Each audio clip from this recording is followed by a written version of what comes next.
Hi everyone. In this video, we are going to explore the first come, first serve scheduling algorithm, one of the simplest CPU scheduling techniques. We'll understand how it works, analyze an example, and discuss its pros and cons. Let's get started. First, we'll see what is FCFS.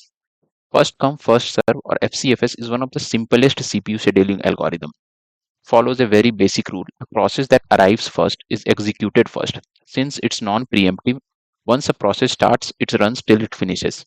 This scheduling is based on the FIFO, first in, first out queue, just like how people stand in a queue at a billing counter.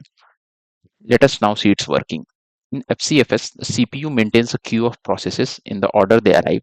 The CPU picks the first process from the queue, executes it completely, and then moves on to the next one. This continues until all processes are finished. It's just like waiting in a line at ticket counter. Whoever comes first is served first. Now let us see an example of FCFS scheduling. Consider three processes: P1 arriving at 0 milliseconds and burst time is 5 milliseconds, P2 who is arriving at 1 millisecond and burst time is 3 milliseconds, P3 arriving at 2 milliseconds and burst time is 8 milliseconds. Now let us draw the Gantt chart of it.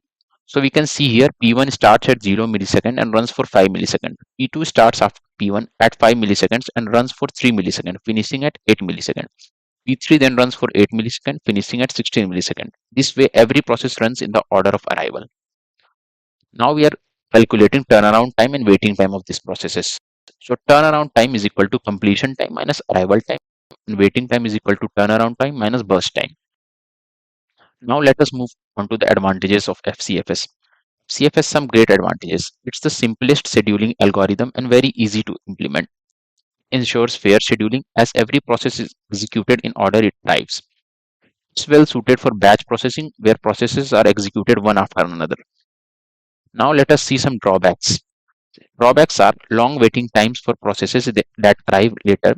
It suffers from the convoy effect, where a large process delays smaller one, like a slow truck blocking faster cars on a road. It's not suitable for time sharing systems where multiple users need quick responses. Now, in conclusion, FCFS is a simple and fair scheduling algorithm, but not the best for multitasking. It's great for batch processing, but struggles in modern interactive systems. That's all for today. I hope you found this explanation helpful. If you like this video, give it a thumbs up and subscribe for more content.